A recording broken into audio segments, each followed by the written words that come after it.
Yep. Inside, I want to kill myself. We are on an 0-7 run over the last 2 days. After tonight, it was just complete bullshit. So that's how I'm going to start off this show. Horrible Sunday, 1-5. I don't even know what to tell you about that. I just don't want to do this anymore. I have never seen anything like this, man. With the slump continuing, 2 straight losses, not a good day at all. 0-4. I just have not had a good season, man. What kind of slump that I'm on? The slump continues. I've reached a new peak, actually. I'm going to burn my Bruins hat, man. I don't know what is going on with the Bruins. March 8th, is that what it is? I don't even know. It's March 9th, I think. Who even knows, man? I don't know what day it is anymore. I don't even know what day it is anymore, man. Back with you after the worst day that I could possibly have. Back with you, as I always am. Until I die, at least. 0-2 yesterday, and yesterday did not go well for me. 0-5. The worst month that I've ever had in my 18 years doing this. I don't know what to even tell you about this anymore. Broke the slump yesterday as the slump discontinues. The slump continues. Somebody fucking kill me, please. I don't even know what I should do at this point other than potentially end it all. All right, looking good. Looking very fresh. Very rested. Go Jazz! No. What's up, everybody? Mike muted again. What's up, everybody? It's Toad back with you. Better off dead. Here we go. I've got my Utah Jazz Ace Bailey jersey. Let's go. 1-1 on the show yesterday, though, so very unfortunate, actually, as the New York Rangers had a 2-0 lead immediately in the game. Then they decided to never score again and lose the game 4-2. There was an empty net goal in there as well. Rangers maybe should just never bet on them at home, man. I thought it was a great spot. Didn't happen. The Utah Jazz won outright as a massive underdog, of course, so we did get that, but the money line sprinkle on it wasn't enough to overcome the loss because it was a loss on a decent-sized favorite, so I'm kind of pissed about it. And we're going to have another decent-sized favorite today in the NHL. It is what it is, man. It's 0-1. That NFL game last night was just, I don't know what to even say about that. The narrative is now Houston killed the Steelers. Even though, yeah, they outgained the Steelers by a lot, but the final score was 30-6, but it was a 7-6 game with like 10 minutes left in the game, dude. The game just completely unraveled. Houston got a field goal, then Aaron Rodgers got sack fumble 6, and then he threw a pick 6 like pretty shortly after that too. So that final score was not really the tale of what really happened in that game. I'm not happy about it. 0-6, trying to predict the wild card games. What the fuck, dude? Like the more sharp side got every single one of the games wrong, and of course the professionals joined me on the Green Bay game, and that was obviously the most frustrating one. But we'll move on to today. Well, I didn't have anything in the NFL game last night. The under still hit, even though it looked like it was just completely a dead under in that game. Dead nuts to the under in that one, and then it almost went over. So you had to sweat that for no real reason. But yeah, the under was correct at least. Today I'm going to give you 2 college basketball plays and 1 NHL play, and that's it. I'm being super selective with this, and hopefully it's going to work. Tyson, what's up, man? Thanks for hanging out. All right, let's get to college basketball. There's a decent college basketball board today. I got to figure out what I want to do with tomorrow's college basketball, though, because Wednesday is usually a big slate, so we'll see what I want to do with that. Fox Sports 1 has a Big East game right out of the gate. Villanova at Providence at 6:30 p.m. Eastern. Villanova is definitely the better of these two teams, enough so that they're a road favorite here, not surprising.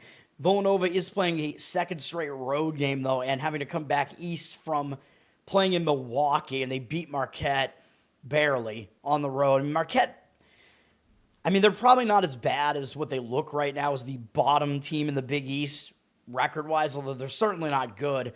Villanova got out of there with a win. The question is, are they going to see that as an escape, Or is the schedule going to be kind of rough on them? 3 road games in 4 days, and they might have a look ahead to St. John's up next, which is maybe a bigger game than this. So got to try to figure out which way it's going to go for Villanova. I think Providence is definitely going to show up, though. Providence, we faded them on Saturday, and they lost to Xavier. We were correct on that one on the show. Providence had upset St. John's, a huge underdog, then played UConn as an even bigger underdog probably. I don't know, because they were at home. Maybe they were less of an underdog. Took UConn into overtime, almost won that game, and then I just think they had nothing left going out to Cincinnati. Didn't have their effort against Xavier. Part of that handicap was that they would show up for the next game against Villanova, or they'd at least be looking ahead to it. So I have a slight lean towards Providence plus the points in this game. I don't want anything to do with it, though. Villanova's a 2.5-point favorite. 58% of the tickets, 70% of the cash on Villanova. So the money looks like it is actually on Villanova for now. The total at 158.5 seems to kind of be indicating a little bit in the Providence direction, though, because Providence likes to play fast. Villanova wants to go slow.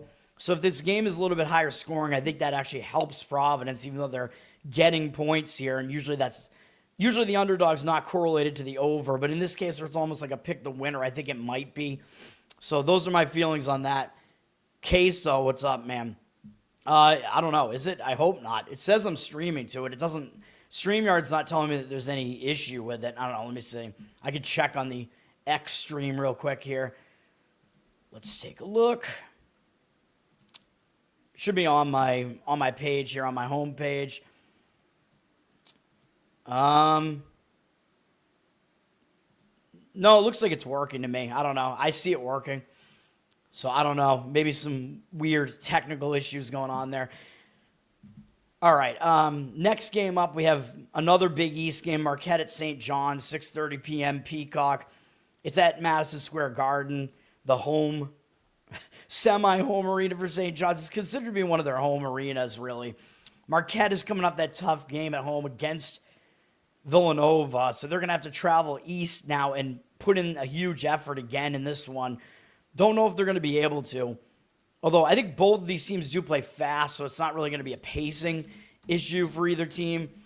Marquette, yeah, they do play fast. St. John's plays fast. Ken Bum does have Marquette as a very unlucky team right now, though. One of the 12 or 13 unluckiest teams in the entire country. So they have underperformed a bit based on what they are, although they're certainly not great outside of Ken Bum's top 100. They face a difficult schedule, 25th in the country. St. John's is coming off a nice road win at Creighton, where they kind of bounced Creighton from the top of the Big East standings. They were a one-loss Big East team. Now Creighton has fallen. If you saw my bracketology yesterday, I have them outside of the tournament now looking in. How big of a win was that for St. John's? I don't know. It is possible they overlooked Marquette because they do have Villanova and Seton Hall on deck, though. And I don't think any of these games today are second meetings as far as I saw, as far as these conference meetings are concerned. St. John's has dropped from a 15.5-point favorite to a 14-point favorite in this game. The total, 157.5. Seems like a lot of money coming in the over in this one. 75% of tickets, 93% of the cash. I wouldn't really disagree with an over with both teams playing fast, although St. John's is kind of offensively challenged. And actually Marquette is too, believe it or not. So both these teams play fast and don't play good defense. Don't play good offense, which is not usually what you see with a fast-paced team. Usually they don't play good defense, but both these teams are better defensively than offensively. I guess I would probably lean with the market in this one towards taking the points with Marquette, but I don't love it by any means at all. Kent State and Buffalo in the MAC is going to be an interesting one. Kent State is coming off a pretty ugly loss at Central Michigan, who's near the bottom of the MAC standings. I think Kent State was probably about a 10-point road favorite in that game, 10.5. And ESPN actually tells us now, 10.5. So that was a bad loss for Kent State, man. They'd beaten Bowling Green the previous game. I did say I leaned to Central Michigan in that game. I think it was a bit of a sandwich. They had this Buffalo game on deck, and then Toledo, Miami, Ohio. All these games are bigger than the Central Michigan game. So I think Kent State might bounce back here, man. That was just an ugly loss to them. Whereas for Buffalo, they're not as good as they look. Ken Bum has Buffalo as one of the luckier teams in all of Division One. Or actually, they've dropped a little bit now to 134th. They face a very weak schedule, though, one of the 14 bottom schedules. I talked about Buffalo in their last game. I thought they would lose to Ohio, even though Buffalo, their record looked really good. There was a reason why Ohio was favored over them, despite having a worse overall record. Ohio obviously faced the more difficult out-of-conference schedule.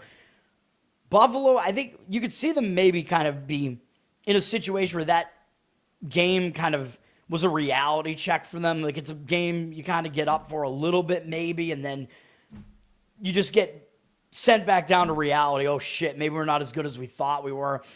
I pointed out the Buffalo's faced a really easy in-conference schedule as well, besides the Ohio game, playing Western Michigan, Northern Illinois, Ball State. Those are weaklings, man. Kent State is going to be the best MAC opponent that they faced so far, and in probably an angry mood after that bad loss. I like Kent State in this game.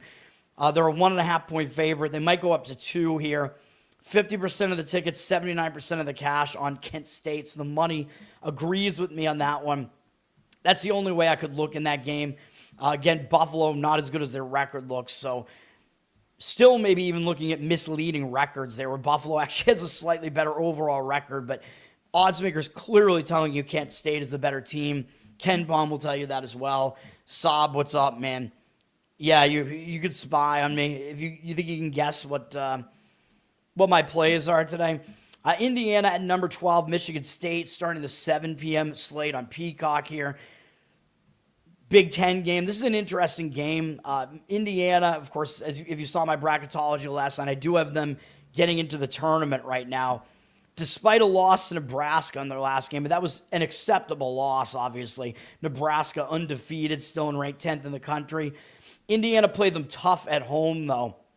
So that was actually a pretty big game for Indiana, man. Obviously, Michigan State is also a big game, but that's the type of game that can take a lot out of you. Nebraska, they run up and down the floor. They go fast. Now they're going to have to transition. Indiana's going to have to transition from that to a slow-paced, physical Michigan State team. Both of these teams play good defense, by the way. Nebraska and Michigan State both do, I mean. So Indiana, the question is, what are they going to have left in the tank after that big game against Nebraska? 2 huge games in a row. I don't really love how it sets up for Indiana here, and the fact that they lost a win streak with that loss to Nebraska. That could potentially be a little bit of a hangover as well. When a team loses a win streak, sometimes they get hung over.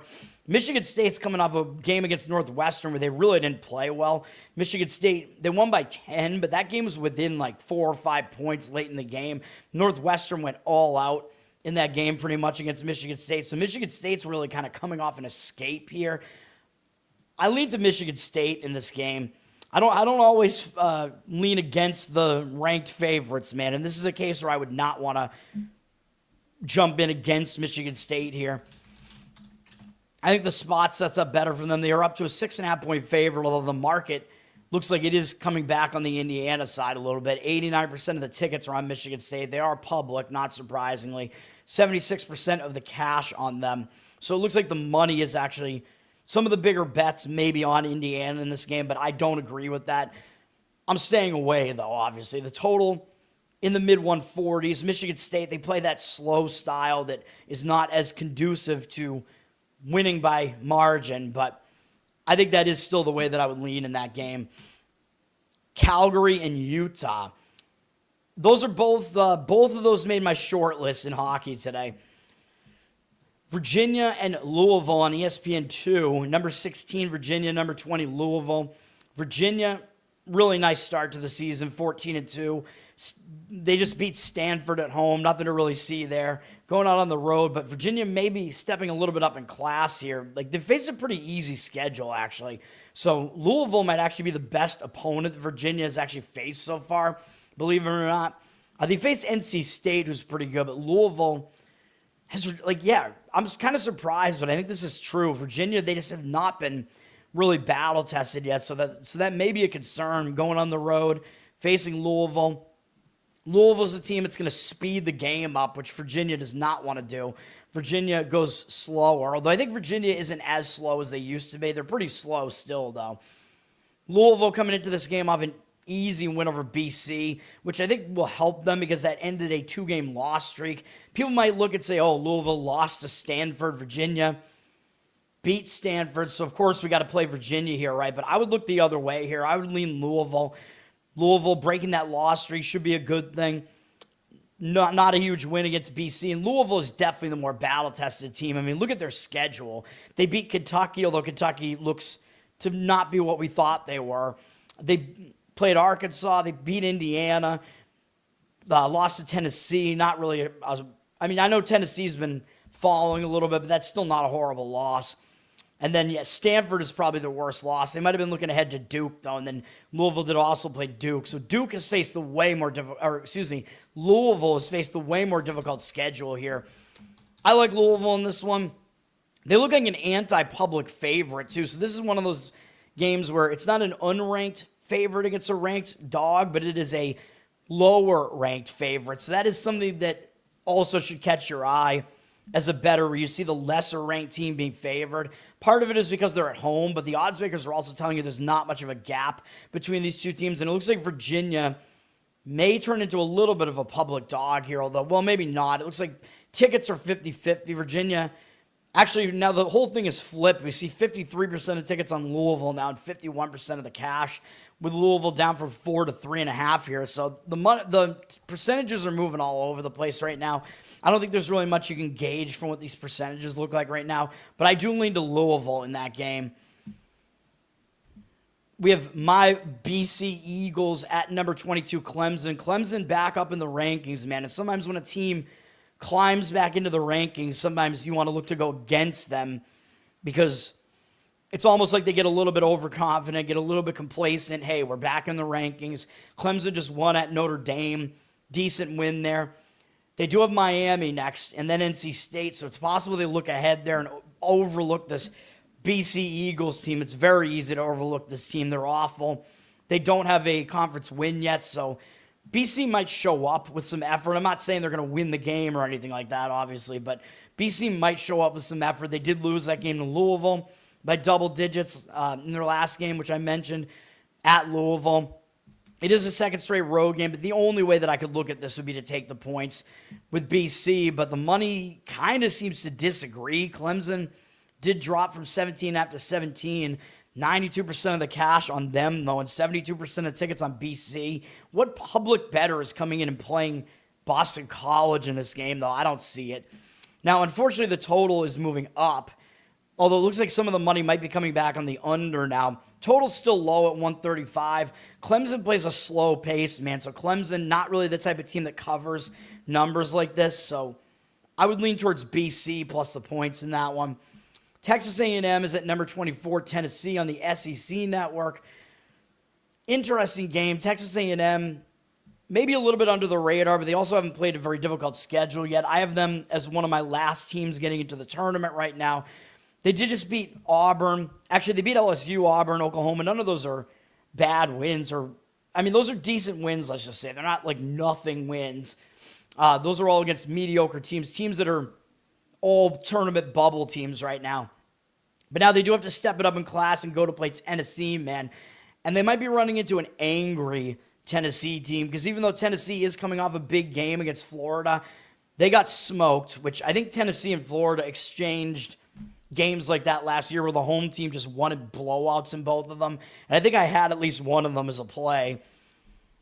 This one, I don't think I had a play on this, but this was another one of those games where Florida was an unranked favorite against a ranked underdog, and that one did work out. So these unranked favorites are starting to come through again in college basketball. Florida was one of them.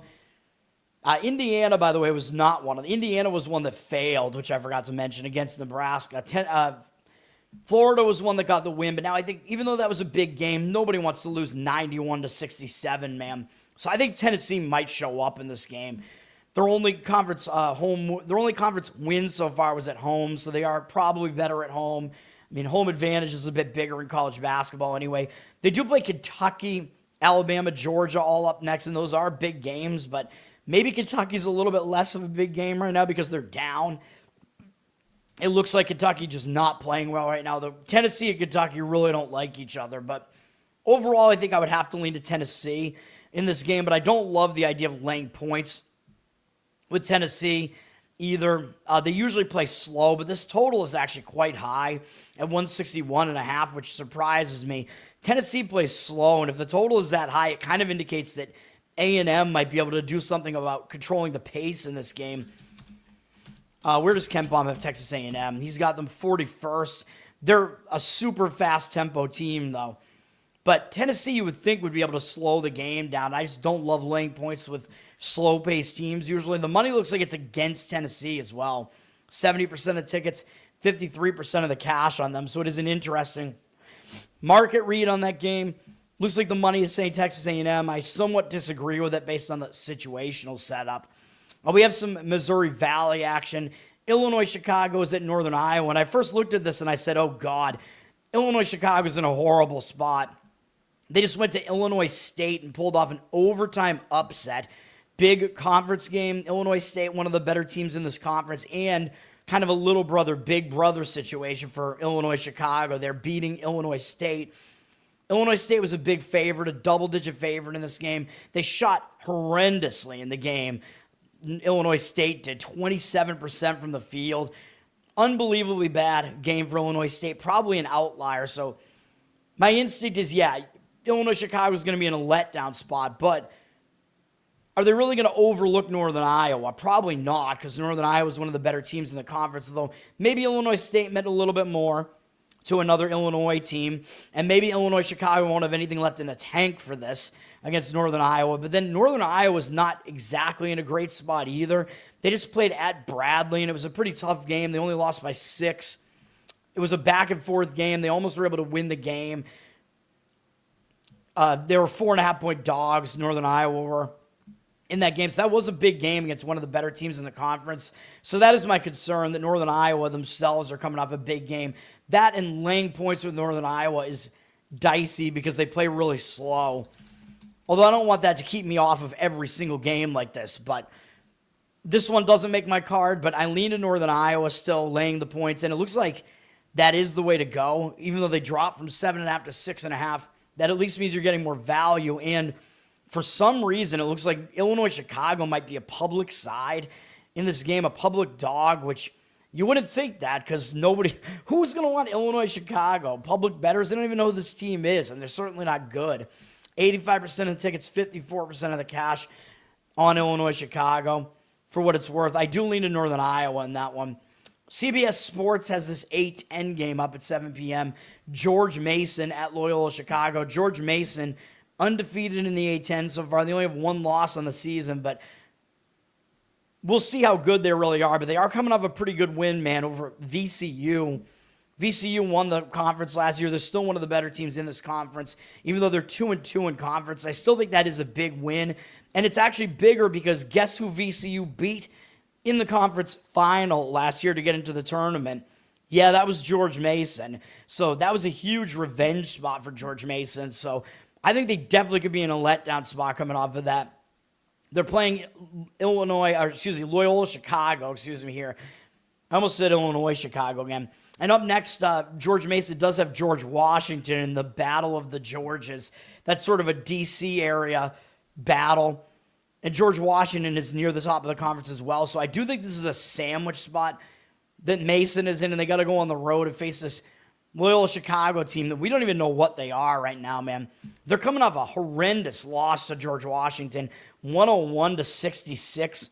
That is an awful loss. So you got to think Loyola will show up in this game. So that has to be the way that I lean in this game. Loyola Chicago plus the points is the way I would go. They're a horrific defense, but George Mason looks very public. 94% of the tickets, 96% of the cash. They're an 8.5-point favorite. Low total at 138.5. I would definitely look towards the home dog in that one in Loyola Chicago, but it's not on my card, although I was considering it. I mean, this one is closer. This is the closest one to being on my card out of all the games so far. I think George Mason is in a pretty bad spot. I was just like, I don't know. How bad is the spot really? I don't know. But both of these teams also play really slow, so points are going to be at a premium. So that is also a situation where looking to a home underdog does kind of make sense in a game like that. Mr. Pinsey, what's up, man? Thanks for hanging out. And, of course, yesterday, a lot of my college basketball leans were correct yesterday. I think I did pretty well with those opinions yesterday, and I didn't play any of them. My strongest leans all were correct. But that's the name of the game, man. You got to limit yourself and try to pick the best ones. Dayton is at Duquesne. I like these conferences, man. The A10, the Missouri Valley.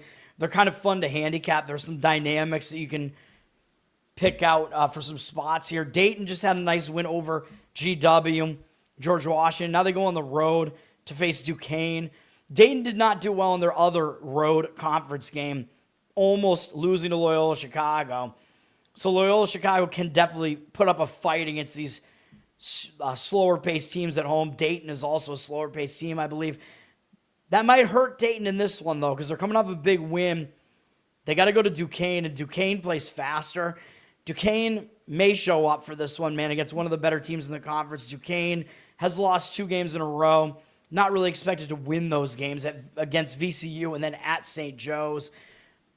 I'd have a slight lean to Duquesne in this one. I think they might be able to speed this game up and kind of annoy.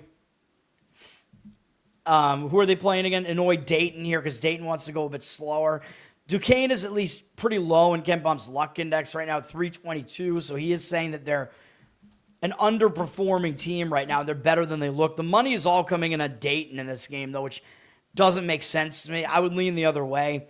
Dayton's up to a 4-point favorite, 65% of the cash on them, 76% of the tickets on Duquesne. Don't know why Duquesne would be a public side here. I don't really see that being the case.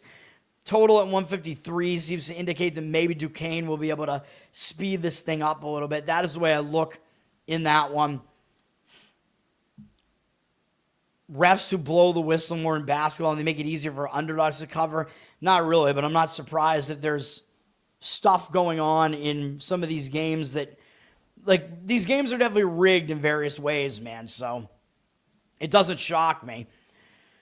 All right, next up, first best bet of the day. I mean, you know what I do, man, so you could probably predict this.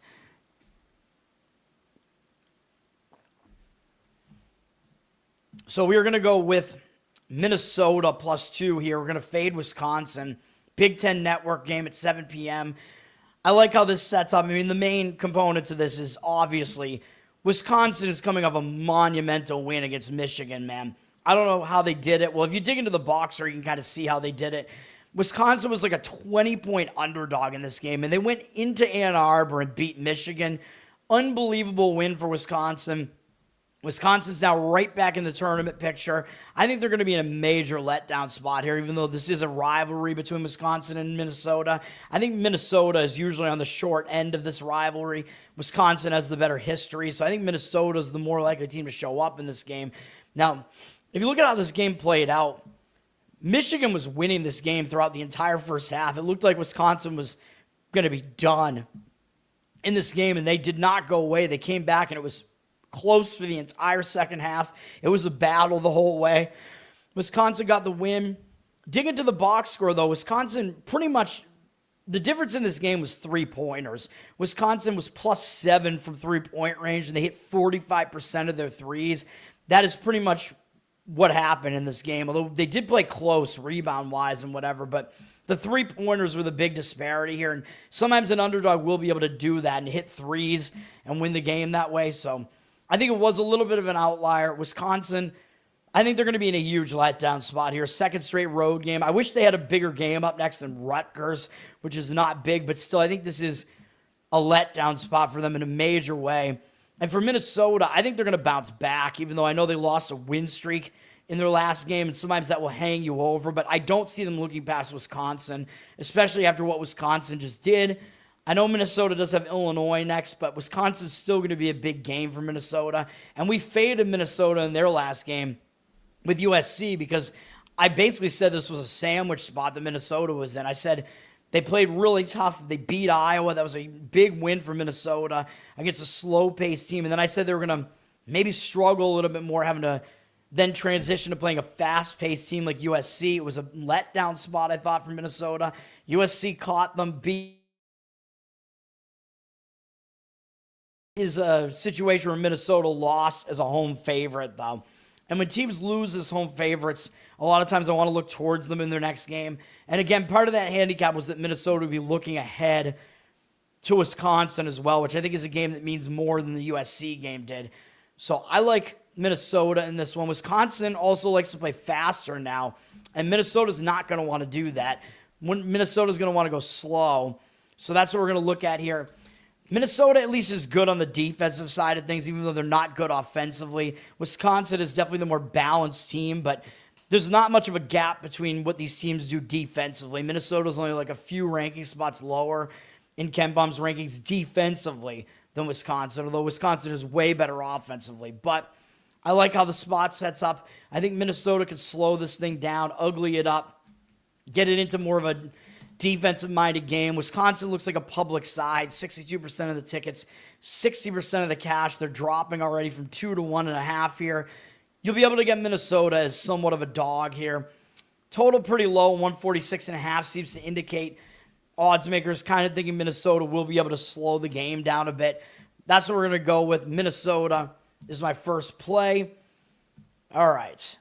Hopefully you guys are into that shit. You're into Minnesota against Wisconsin, man. We have Miami and Notre Dame. Interesting game. Miami, 14-2, really good record, although they have not really stepped up in class yet this season. I do have them in the tournament as it stands right now. Now, they're having to go to South Bend. It might not be that easy to do. And they got Clemson up next. So it is possible there's maybe an overlook spot here for Miami. Maybe they look past Notre Dame. Notre Dame's somewhat mediocre, not in the tournament picture. Notre Dame's coming off 2 straight losses, but they were out on the Pacific Coast. Then they came back and they lost to Clemson. I mean, Clemson's obviously better than they are. I kind of expect Notre Dame to show up in this one and try to get one of these games on the homestand. So I would lean to Notre Dame in this one, but the money is all coming in on Miami, and I don't quite see it. But again, when I don't have that strong of opinion, I really don't want to buck like a market read like this either. So I don't know, man. Although, again, the market percentages could also change around throughout the day, too. Miami's up to a 5-point favorite, 89% of the cash on them, 56% of the tickets on Notre Dame. So it looks like a pros versus Joes with the Joes on Notre Dame. But, like, what public bettor is going to want to fade Miami with the record that they have? I don't get it. But I don't have a strong feel for that game. We do have, Central Michigan at Miami, Ohio is kind of an interesting one. Central Michigan, of course, just pulled off that double-digit upset of Kent State. That was a huge win. So Central Michigan could be in a little bit of a letdown spot here, but that did break a losing streak. And when teams break a losing streak, sometimes they get this new momentum. They play well again in the next game. And it's not like they're going to overlook Miami, Ohio. So the question is Central Michigan, are they going to be tired out? Like, are they going to have anything left in the tank off of pulling off that big upset? I don't know. Now, I don't think Miami, Ohio is going to lose this one. I know I predicted them to lose multiple games already, and it still hasn't happened. I don't know. This Miami, Ohio team, they got to be one of the luckiest teams in the country right now. They're still not that battle-tested, although I know they do have a win over Akron, the best team in the MAC. They're not going to lose this game, and I probably would actually lean to Miami, Ohio in this one still, though they did play Toledo last game. They do have Buffalo and Kent State up next, so it is possible they look ahead here, but I just think that win was really big for Central Michigan, man. So I don't want anything to do with Central Michigan off a win like that. The money looks like it is on Miami, Ohio on this one, and I don't really disagree with it in this case. They're down from 16.5 to 15.5, but they have 85% of the cash with the tickets split 50-50, although, again, I don't really see why the public wouldn't be on Miami, Ohio in a game like that. It is what it is, man. Okay. We have number 3, UConn at number 25, Seton Hall on True TV as we get into the 8 p.m. slate. Not too many games left to talk about. This is one of these games where it almost looks too easy to play UConn because they're like minus 5.5 here as a top 5 team in the country against a team that's just cracking the rankings. And I know I talk about how, like, when it looks too easy, usually want to fade that sentiment, right? When it looks too easy to play UConn here. But this game, I'm not so sure that that's what I would do. UConn, they're coming off an easy win over DePaul. UConn they haven't faced like the best other teams in the Big East yet. Now this is one of them. So I really don't think UConn's going to overlook Seton Hall in this game, man. It's just not surrounded by bigger games. This is the big game right now. Seton Hall is the closest team in the standings to UConn, so I think they will show up. And Seton Hall, now that they're in the rankings, again, I'm going to mention when a team first cracks into the rankings, a lot of times they don't do as well in that next game because it's just like now they have a target on their back, so teams pay attention to them. They might get complacent, although Seton Hall won't get complacent against UConn, but Seton Hall coming off that kind of grinding game against Georgetown that I'm still pissed about because Georgetown was winning the game by double digits with like 10 minutes left and they didn't even cover. Really pissed about that. Seton Hall obviously will show up as well, but if they're going to be facing a UConn team that's also going to be focused here, I don't think I could do it with Seton Hall, man. I think it's Connecticut or pass for me in this one. UConn looks like they are actually getting the money as of now. They're a 6-point favorite. 61% of the cash on UConn. 51% of the tickets are on Seton Hall. So the public might even be thinking, hey, Seton Hall is like kind of this sneaky dog here because they have this really nice-looking record. I would lean to Connecticut, though, in this one. Total is low, though, at 133. Both teams like to play slow. So it's going to be a little bit more difficult for UConn to cover as a road favorite because of that. Okay. We have Bradley at Evansville here. Bradley, they're coming off a nice win over Northern Iowa, man, after beating Drake. So 2 pretty big wins for Bradley. Drake was the revenge game for last year's conference tournament. Big win for Bradley over the Drake because they definitely do not like the Drake, man. Boy, I'm really starting to dislike the Drake. Hate the Drake. All right, and Bradley, you'd think they might overlook Evansville because they do play Illinois State next, and Bradley is also an Illinois team, so that is going to be a big game for them. So this does look like a sandwich spot. Illinois State, an in-state rival, and they're close to them in the standings in the Missouri Valley right now. So my first instinct on this was, well, we got to lean towards Evansville in this game here. But Evansville is coming off a big game, too. They beat their in-state big brother, Indiana State, because Evansville is in Indiana. That was a big win for them, man. So they could be in maybe a little bit of a letdown spot here as well, though I think they will still show up for a game against Bradley. And I guess the other good thing for Evansville is they finally got a win in conference or whatever. They face a fairly difficult conference schedule so far, basically facing all the best teams in the conference already. So maybe Evansville isn't quite as bad as their record looks. Maybe that win will give them a little bit of momentum. So overall, I do still lean to Evansville in this game, but it's a very slight lean. Bradley is up to a 6.5-point favorite with juice. Total's pretty low at 143, so I think low total kind of makes sense to look towards the home dog as well. 8:30 p.m. Fox Sports 1 has West Virginia at number 7 Houston. Now, West Virginia, they had one of the bigger, I put that in finger quotes, upsets the other day against Kansas. Everybody considers that to be a huge upset because Kansas is a blue blood. And yeah, West Virginia will consider that to be a huge win for sure. They got the win in Morgantown against Kansas, man. But Kansas was only a 2.5-point favorite in that game. So it was not a huge upset line-wise in the game. West Virginia actually looking not terrible right now under this new coaching scheme with North Texas's former coach there. West Virginia is still playing this ugly, slow basketball. And that is what Houston likes to do as well, though. Kansas kind of does it too, but Houston, they're just really the masters of it. So now West Virginia having to go on the road off of a punishing defensive game, pulling off an upset. Now they have to go on the road and face another team that plays that way but is even better. I don't know if I love it for West Virginia, man, even though they're going to try to show up for this. I kind of lean towards Houston in this one. Houston did just get a nice win over Baylor on the road. It is still a Texas rivalry of some sorts, but I think at this point Baylor wanted that game more than Houston did. Houston, I think for them it was kind of just like a whatever, momentum continuing win here. The game isn't really surrounded by that much, so I think Houston will show up for this game and maybe not go through the motions here because they saw what West Virginia just did as well. beating Kansas, so Houston might be on alert from that.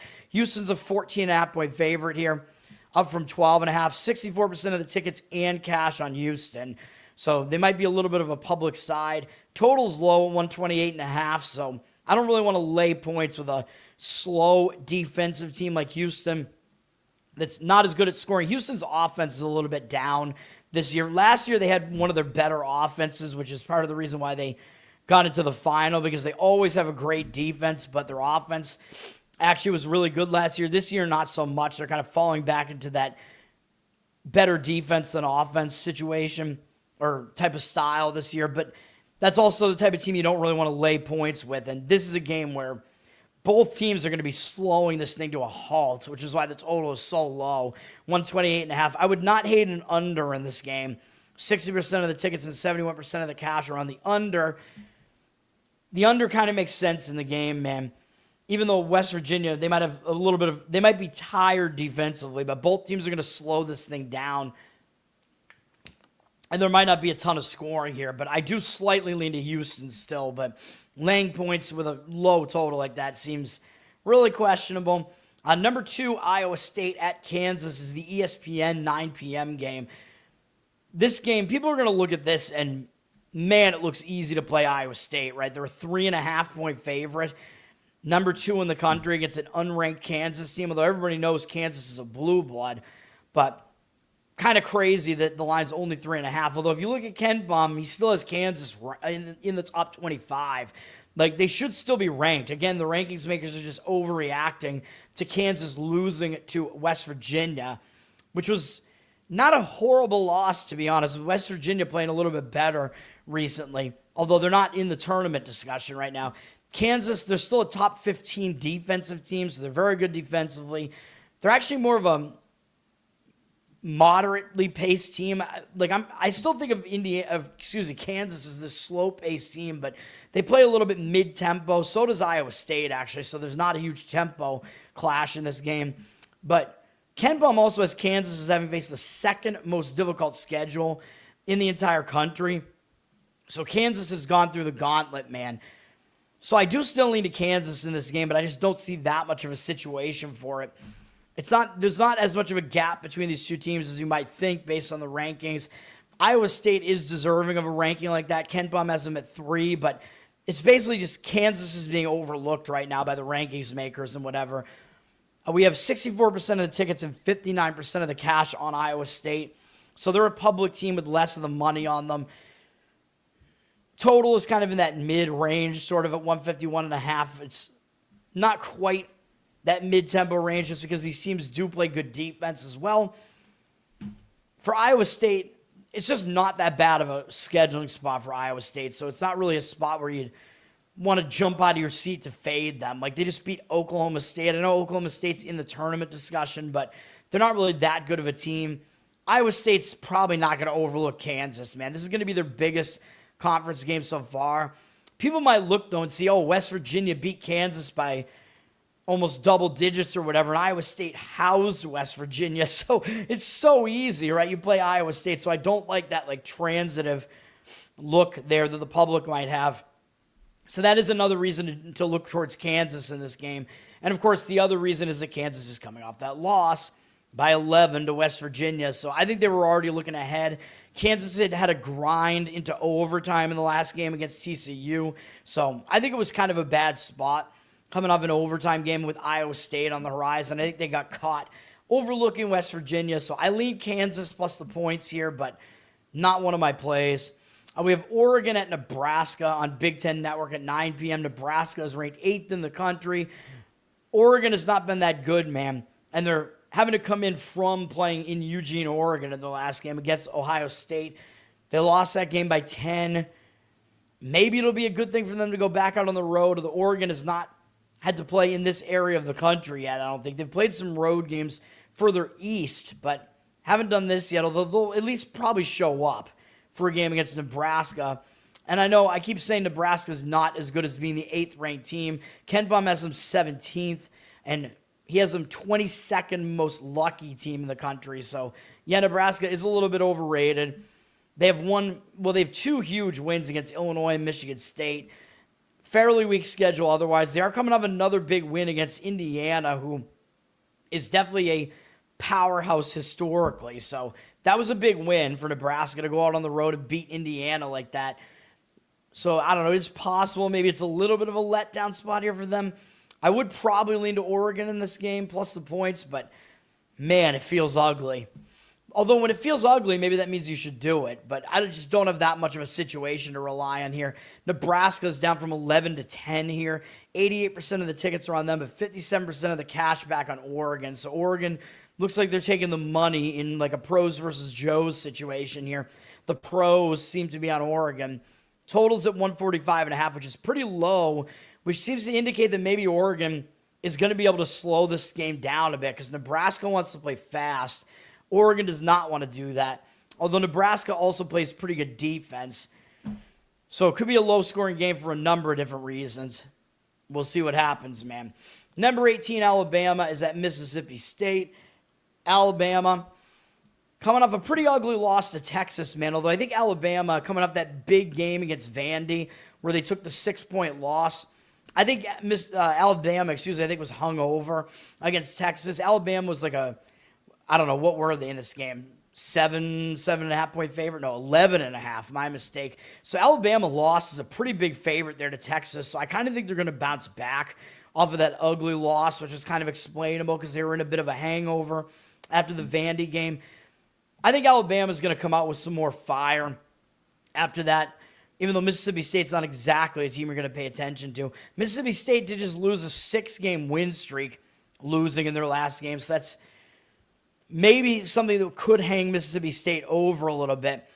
Although the public might see, hey, Mississippi State beat Texas in overtime on the road, and Texas won at Alabama. So the public might actually do the transitive thing and actually maybe think that Mississippi State is a sneaky underdog play here. And you know I don't like that. Again, Mississippi State losing to Kentucky, maybe that hangs them over because it ended their win streak. But it was an ugly loss to Kentucky, man. And Kentucky has not been doing well, except for that game against Mississippi State. 92-68 loss. Maybe Mississippi State was even looking ahead to Alabama, so I don't really think Mississippi State's not going to show up in this game, but I think Alabama will show up, although the money is indicating on Mississippi State here.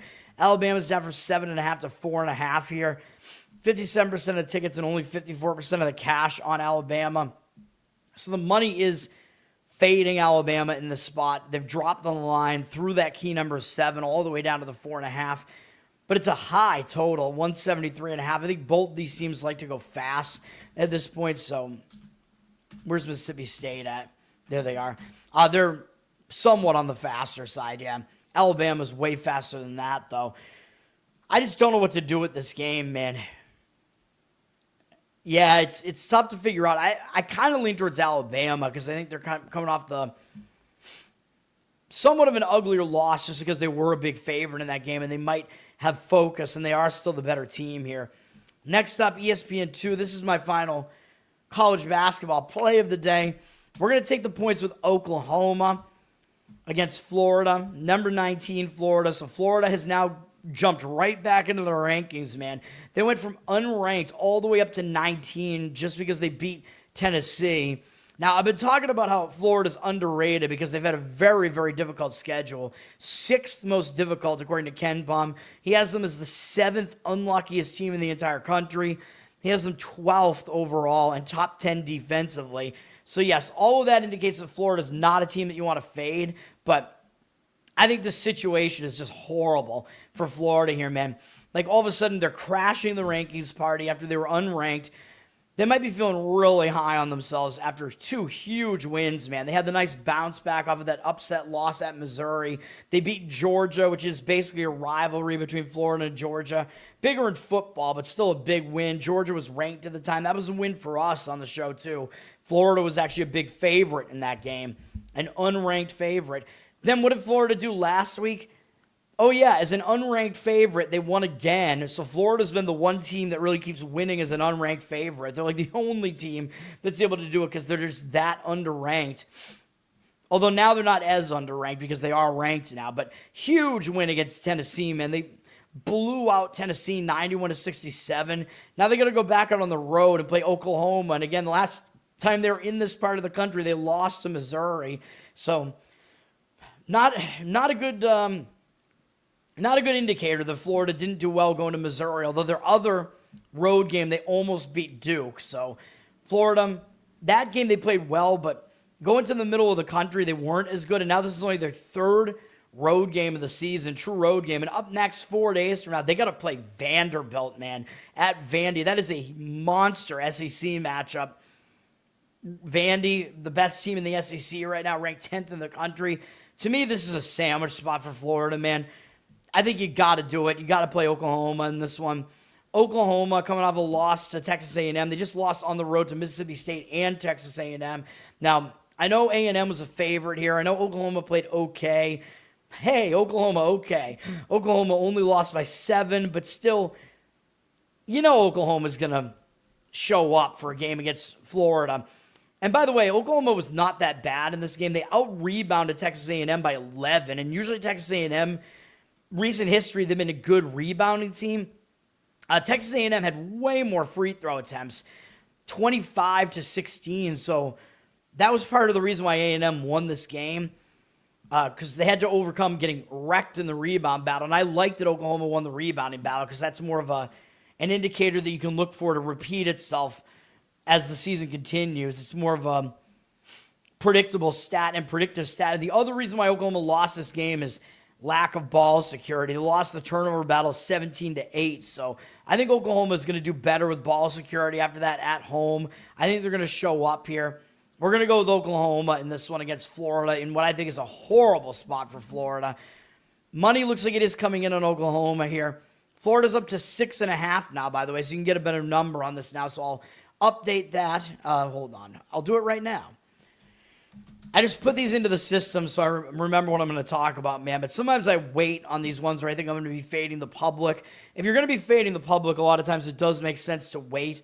Although we do see 58% of the tickets on Oklahoma in this case, but 82% of the cash. So maybe this is one where you jump on it now. Although I don't know. I would maybe wait a little while to see if a 7 comes up. I don't know if it will. 7 being the key number, but we're going to go with Oklahoma in this one, man. And Oklahoma might try to slow this thing down a little bit too, although it's a total of 157, which is not exactly low. But Oklahoma plays slower, and Florida speeds the game way up. And yes, I know Oklahoma's bad defensively. They're one of these weird slow-paced teams that's way better offensively, which makes no sense. But the fact that they might slow this game down might frustrate Florida because Florida wants to go fast. So Oklahoma is the play there. All right. Dude, has my screen not been showing this whole time? What's going on here? Or has it been? Crap, I apologize, dude. Shit. Nobody let me know, man. Or hold on, let me see. I'll bring up the YouTube in another window. I hope that hasn't been the case. Maybe it's just StreamYard. It could be StreamYard, just the visuals in StreamYard not showing up here. Let me see real quick. I'm gonna double check. We gotta at least check for quality in some ways, man. We gotta have some QA going on here. Let me see. No, it looks like it's been working. Yeah, I think it was just StreamYard. All right, good. I think it was just StreamYard doing some stupid things. All right, good enough. All right, let's finish off college basketball here, man. Taking an hour to do college basketball. CBS Sports has Baylor at Oklahoma State. I'll talk about it. You know, it's a TV game, whatever. We don't have too many games left anyway. Interesting game between two okay Big 12 teams that may make the tournament. They're kind of bubble teams in the tournament right now. Baylor coming off a tough loss to Houston, but they lost bad by 22. So Baylor probably does show up looking for a win after 3 straight losses here. I mean, they still don't have a conference win. So I think Baylor might be a hungry team here coming in. Also, I think Oklahoma State's a little bit overrated, man. And you'll see Baylor, despite being the team with the worst record and having no conference wins, they're the favorite on the road here. So the odds makers are telling you Baylor is actually the better team here, despite what the records look like. They've faced a more difficult schedule. And I've been saying it, that's the knock on Oklahoma State. They have not faced a difficult schedule. So Oklahoma State not as good as their record looks. And Oklahoma State is coming off losing to Iowa State by 12 on the road. That was probably a more difficult game out of the two that these teams just played. Oklahoma State was a little bit closer in that game, so I like Baylor in this one. Both teams might show up, but then I think it kind of goes down to which team is really the better team here. Baylor did drop from a 2-point favorite to a 1-point favorite, though. 75% of tickets, 83% of the cash on Oklahoma State, so the money kind of indicating on Oklahoma State for the time being. They might wind up being a public dog, though.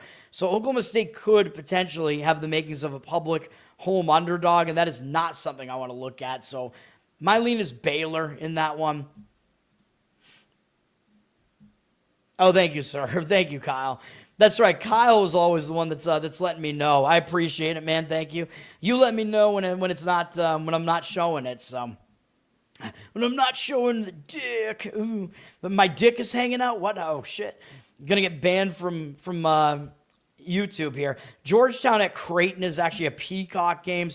Peacock. Oh. At 9 p.m. or whatever this is. Big East game here. Georgetown let me down, man, against Seton Hall. Maybe kind of a difficult loss for Georgetown because they kind of had Seton Hall on the ropes in that game, and they wound up losing by 9. Georgetown was winning that game, like I said, by a pretty big margin with like 10 minutes to go. So maybe a bit of a difficult loss for them. Now they have to go on the road to Omaha and play Creighton, who has kind of dropped a little bit in the standings, although I know Creighton still has that name around them where they're sometimes a team you don't want to show up for. But UConn is Georgetown's next opponent, man. So this Creighton game is kind of sandwiched in between two now ranked teams in Villanova up after UConn. So it almost looks a little bit sandwichy for Georgetown. Creighton coming off a loss at home to St. John's. I told you St. John's would probably win that game. St. John's a little bit under the radar because they've just faced some difficult losses this year, man. I think St. John's is a decent team. Creighton might bounce back from that, man. They want to split this 2-game homestand or whatever you want to call it here. Yeah, it was a difficult game against St. John's, and it wasn't really a close game, so I prefer Creighton in this game. Although the money is disagreeing with me on this one, too. Creighton's down from 9.5 to 8.5 here. 83% of the tickets on them.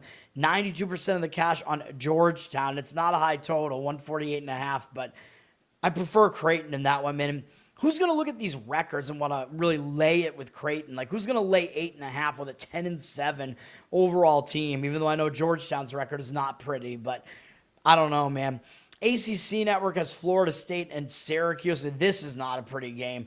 Florida State is not pretty, but we faded them on Saturday, and that was how we kicked off Saturday with a blowout win with NC State, a really easy win because Florida State had played a huge game against Duke the prior game and almost beat Duke, so I thought they were not going to have much in the tank against NC State, even though they hadn't played for a week. But now Florida State got blown out against NC State, so maybe they will show up for the next game just because nobody wants to get blown out like that, man. What was the final in that game? 113 to 69. 69. That is just ugly, man. Losing by 44 points or whatever that is. Syracuse just beat Pitt on the road. Decent win there. Coming back home for this. Is it a letdown spot? I don't really know. But Florida State, they might be a team that maybe you don't totally pay attention to. Syracuse is an 8-point favorite. We don't see the percentages yet on this. I would probably lean towards taking the points with Florida State in that one. And I know I haven't talked about any of the Mountain West games today. There's not really that interesting, I don't think, although I guess I'll talk about the last one because it is on CBS Sports. I try to hit the TV games. We do have Maryland at USC on Fox Sports 1. This is an ugly one. Maryland really, really looking bad right now, way down this year. They're already on the Pacific Coast now, though. They lost to UCLA in their last game, but at least they're adjusted to the time zone here. So at least that helps Maryland a little bit. USC is traveling back from that upset win at Minnesota. So overtime win the other day. Maybe a more difficult spot for USC here. And after this Maryland game, they got to play Purdue. They got Purdue coming to their house. So definitely could be a spot where USC just overlooks Maryland in the spot, man. So I actually prefer Maryland in this one. And the money does agree with this one. USC up from 9 to 9.5, 71% of the tickets on them. only 54% of the cash. So the money seems to be indicating on Maryland. Seems like a pretty low total for a USC game because USC plays fast. 149.5. Seems a bit low, maybe indicative that maybe Maryland is going to come in and maybe slow it down a little bit, although they're kind of a mid-tempo team. I don't know. I don't know what to think about Maryland. They're bad, though. Ken Baum has them outside of his top 100, but USC is not what we thought they were when they were ranked early in the season. Then we got St. Mary's at San Francisco in the best West Coast Conference game of the day, maybe the only one, actually, of the day. This is on ESPN2. Big game for both teams, I think. St. Mary's, though, I mean, you're always going to get up for St. Mary's when you're in the West Coast Conference here. St. Mary's just beat Washington State. I don't know if they consider that game at this point to be a big game or not, but Washington State is still that former Pac-12 team. Still kind of has that name around them. Although, will St. Mary's overlook San Francisco? I don't know. St. Mary's has Santa Clara up next. And Santa Clara is more of a threat right now in the conference than San Francisco is, even though San Francisco is right behind them in the standings. But Santa Clara, possible that St. Mary's looks ahead to Santa Clara here. San Francisco just got a bounce-back win over Pepperdine after San Francisco lost a tough game at Loyola Marymount, man, in double overtime. And 2 days later, they were still able to go to Pepperdine and win. That's a decent sign, man. San Francisco winning in a pretty difficult spot. Now, they're back home. I think they will show up, obviously, for a game against the second-best team in this conference. It seems to always be the second-best team in the conference. St. Mary's has already dropped from an 8-point favorite to a 6-point favorite, so you've already lost the key number 7 there. But I would probably agree with that move and take the points with San Francisco if I was going to play that one. St. Mary's plays really slow, man, so laying points is a road favorite with them. Not really exactly what you want to do with a team that plays that style, though I know I laid them. They're that sexy, man. I laid them as a favorite price at home not that long ago. Total at 139.5, not exactly a high total. And then CBS Sports does have a Mountain West game to finish the night off in these degenerate games here, the bailout games. Boise at UNLV, and this is less interesting than the football matchup, man. Boise, don't know what's going on with Boise right now, man. Maybe they're not as good as we thought they were at the beginning of the season, although they have a pretty good win against St. Mary's, a decent win over New Mexico in here. I don't know, man. Played decently, I guess, out in Florida against USC and NC State, although they still lost those games. I don't think we know who Boise State is right now, man. They played well at San Diego State, 3 overtime loss, and then obviously we could predict a bad performance coming in after that game. We faded them here on the show. We got a win with Grand Canyon as Boise was in a sandwich spot there after that 3 OT game. Grueling game against San Diego State, and they had this huge game against Utah State up next where I thought Boise was going to show up for that game. Utah State, the best team in the Mountain West, and Boise got wrecked in that game. So now I don't know what we're going to get out of Boise State here. If they're still as good as we thought they were early in the season, they should show up here for a game at a pretty weak UNLV team. But Boise, just because the losses that they're coming off of, you think they need to show up here. UNLV, they'll probably show up as well for a game against Boise. UNLV just lost at Wyoming and Colorado State. Played fairly close against Colorado State out in elevation, and now UNLV has to come back home here. You know, is it possible they overlook Boise because Boise hasn't been playing well? I don't know. Boise's down from 4 to 3.5 here. Don't see any of the percentages yet. I would kind of lean towards Boise. I mean, the odds makers are still telling you they're the better team, even though both these teams have really ugly records. But other than that, I don't really know what else to say about that game. All right, we got hockey. I only have one play. It's a huge hockey board, but I have one play out of all of this mess. Being very selective today, man. Vancouver is at Ottawa. Let's see. Vancouver, they're on a huge slide right now, losing 7 games in a row. And they played yesterday, though, so I don't know, man. A team on a 7-game slide, you might want to look to play on them because there probably will be some value playing on them. But in a back-to-back, a third game in 4 days, 4th game in 6 days, 5th game in 8 days, all in different cities, I just don't know if I could do it, man. It's just a really, really bad rest scenario for Vancouver. Ottawa has lost 4 games in a row, though. So they're on a skid as well, but their last 2 losses were at Colorado. Obviously, didn't expect them to win that game. And then they lost to Florida, and that was a tough loss. So I would say that off of a tough loss like that, sometimes you don't want to look to play on a team because they might be in a hangover spot. But a team that's lost 4 games in a row might show up, man. And Ottawa's been off for 2 days, so they have a huge rest advantage in this game, although that's going to be factored into the line. Ottawa's a huge favorite here, though, down from minus 235 to minus 230, and the money is coming in on Vancouver for what it's worth. I can't do it with Vancouver having this awful rest scenario. Ottawa should get the win at the very least, but 57% of tickets on Ottawa, 96% of the cash on Vancouver. Take from that what you want, I guess. I believe that's the money line market here that we're seeing here, because the other sports is the spread market, but I think because it shows the money line market for hockey, I think that is the money line market that we're seeing those percentages on. I don't know, man. I mean, I guess you could make the argument that Ottawa's just too heavily favored here, and maybe they don't deserve to be. That's really the only argument that I see, so I don't like it at all. I have to just stay away. I kind of lean towards Ottawa in the game, but I just have to stay away, man. I think these first 3 games, I lean against the market in them. Although, I mean, do I want to play like a puck line on Ottawa? Absolutely, I do not. I think maybe Ottawa over their team total might make sense. This is expected to be a high-scoring game. Total at 6, juice to the over.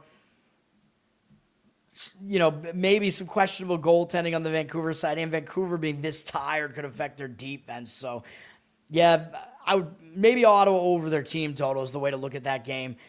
Dirty Sock, what's up, man? Thanks for hanging out. Tennessee versus Texas A&M. Yes, I already talked about all of the college basketball that I'm talking about. Yes, go catch it, and you can see, dude. Why is it when I bring up like a comment or like if I bring up a banner or something, like why is it just StreamYard fucking up? I don't know what's going on. It's like it's not showing the screen behind me anymore. Although maybe you guys don't see it that way on the other end. I don't know. Something really weird going on with StreamYard this morning. Tampa Bay at Pittsburgh. Tampa Bay has won a ton of games in a row here. 9 games in a row, I think is what this is. They're on fire right now, but they're on a back-to-back, and they're playing 3 games in 4 days, although all of them in the state of Pennsylvania, though. And the previous 2 were both in Philadelphia, and they did have rest prior to that, although still could be a little bit of a tired team here coming in after playing yesterday, which I thought they were going to lose yesterday in a zigzag. They did not, and now Vasilevsky at least should be back in net for Tampa here because he is their better goalie, and they didn't play him yesterday. So that helps Tampa a little bit. Pittsburgh has been off since Sunday. They lost in a shutout, 1-0. That's an ugly loss, even though it was only 1-0, which, yeah, you could argue that was a tough loss, but I don't know, man. Whenever anybody gets shut out, I think they will show up in the next game. You're not going to overlook a hot team like Tampa, man, so I kind of lean Pittsburgh in this one, but Tampa Bay is getting the money, it looks like, although they're the public side as well. 88% of tickets, 98% of the cash on them. Obviously, I wouldn't put much weight into a percentage that looks like that. It's probably not accurate, but Tampa Bay up from minus 125 to minus 136. Looks like they are getting some of the money here. They're definitely the better team, and I don't know if I would really want to step in front of that train, but Pittsburgh is definitely the more rested team at the very least. Although Tampa will have a rested goalie here and the better goalie because Vasilevsky's better than all of Pittsburgh's goalies. And I think Pittsburgh is still an overrated commodity in general, so overvalued commodity, so we will see. But at this spot, I would slightly lean Pittsburgh, but I don't like it at all. Montreal at Washington. Montreal, they just beat Vancouver yesterday, so they're on a back-to-back, and they're traveling down to Washington from Montreal. Now, I don't like the fact they're on a back-to-back in a 3rd game in 4 days. Could be a little bit tired, although starting a road trip, I usually do say a team's going to be focused when they start a road trip because they want to get the road trip off on the right foot. So I see indicators going both ways here. Washington just lost to Nashville in their last game. They didn't play yesterday either. Now, technically, they're returning home from a road trip, but it was only Chicago, Nashville, only Friday and Sunday. So I don't see this as a true road trip return where they're going to really be that distracted because they won't have stuff that's really piled up at home because they haven't been away for that long. they're coming off the uglier performance in their last game. They have the rest, so I kind of lean Washington in this one, although, again, the money does not agree at all. Washington dropped from minus 178 to minus 135. That might be because of a goaltender switch, though. I haven't looked to see who the goalies might be in this game. 79% of the tickets, 97% of the cash on Montreal. So the money is indicating on Montreal there, but those first 3 games, I disagree with the money on all of them. So I guess use that information accordingly, but I don't have a strong opinion on those games either. Jeffrey, what's up, man? Thanks for hanging out. Garrett, what's up, man? What are we talking? Wait, what? North Carolina playing Stanford? Wait, I didn't talk about that game. That's not tonight, is it? Let me see. I basically talked about all the big conference games. What did I not talk about? I don't think that's tonight, man. I don't know what we're talking about. I talk about all the ranked teams and stuff.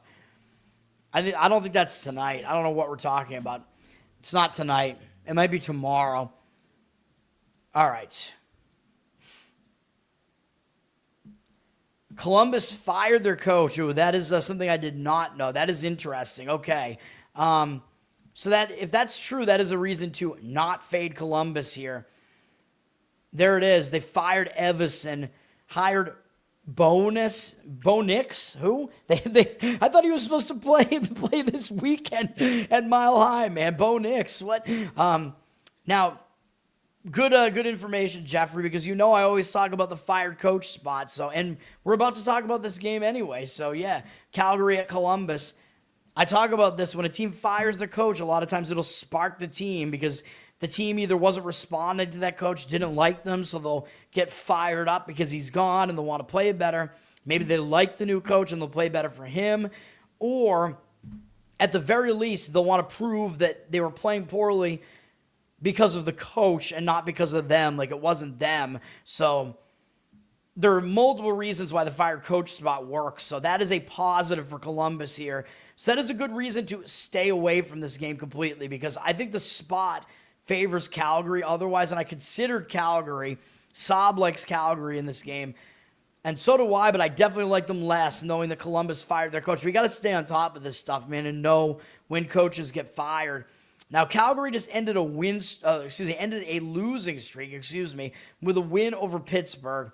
Now, I like when teams end a losing streak, I do like to jump on them sometimes because they'll have newfound momentum, but they beat Pittsburgh, man, so it could be a little bit of a letdown spot for Calgary off of that. It was a nice win over Pittsburgh. They do have 2 days off rest-wise, although I don't know if that'll help when you're coming off a good win. Maybe you want to keep playing and you don't want to have that rest.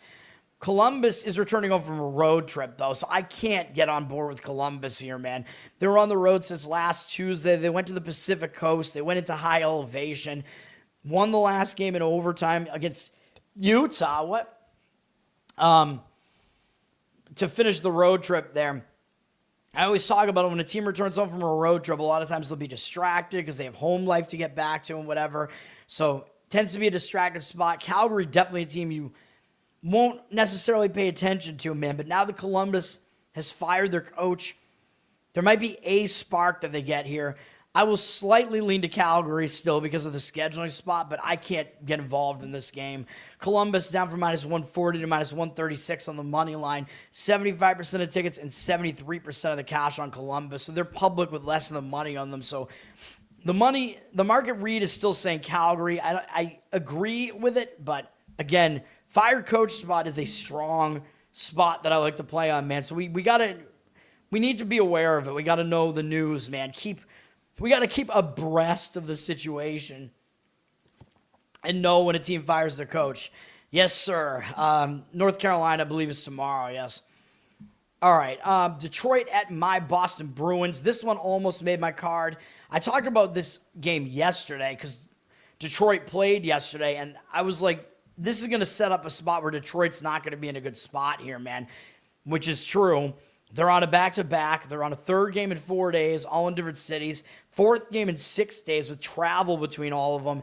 And what did they do yesterday? Yeah, they beat Carolina in overtime yesterday. That is a huge win for Detroit.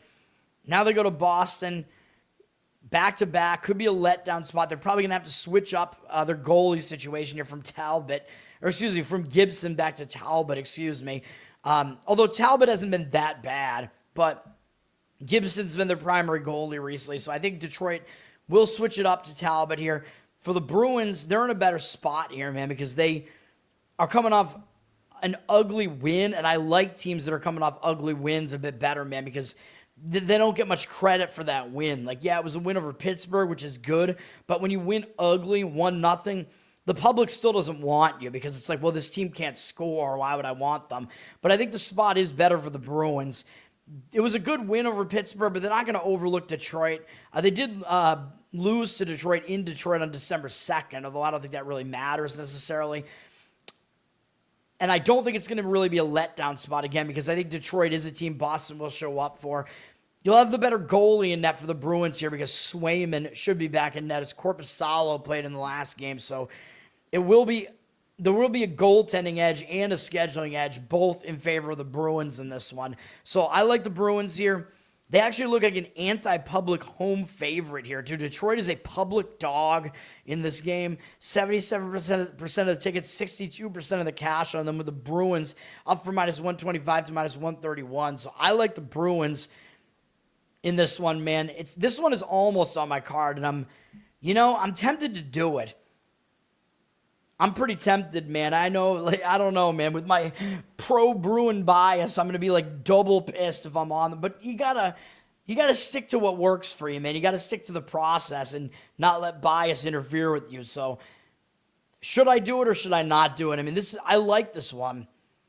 And I like playing anti-public favorites, too, because that means you're getting the favored team, the better team in this spot, at least. Odds makers are actually telling you the Bruins are the slightly better team, too, which I don't know about that, but it might have something to do with the goaltending spot here, though. The Bruins have that extra edge. That plus the rest, I think, is why the Bruins are a little bit heavier of a favorite here, because I don't think they're better than Detroit, but in this spot, yeah, it makes sense.